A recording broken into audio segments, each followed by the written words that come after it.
Hi, I'm young Scott Rosen. Today I would like to demonstrate my superior intellect but discussing string theory.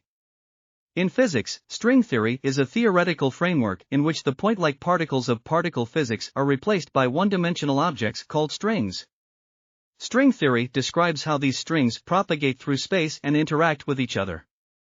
On distance scales larger than the string scale, a string looks just like an ordinary particle, with its mass, charge, and other properties determined by the vibrational state of the string.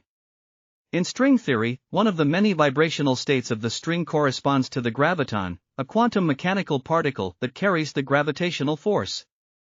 Thus, string theory is a theory of quantum gravity. String theory is a broad and varied subject that attempts to address a number of deep questions of fundamental physics.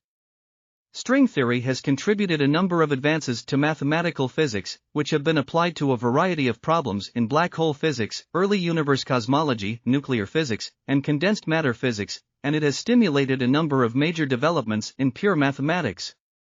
Because string theory potentially provides a unified description of gravity and particle physics, it is a candidate for a theory of everything, a self-contained mathematical model that describes all fundamental forces and forms of matter. Despite much work on these problems, it is not known to what extent string theory describes the real world or how much freedom the theory allows in the choice of its details. String theory was first studied in the late 1960s as a theory of the strong nuclear force, before being abandoned in favor of quantum chromodynamics. Subsequently, it was realized that the very properties that made string theory unsuitable as a theory of nuclear physics made it a promising candidate for a quantum theory of gravity. The earliest version of string theory, bosonic string theory, incorporated only the class of particles known as bosons.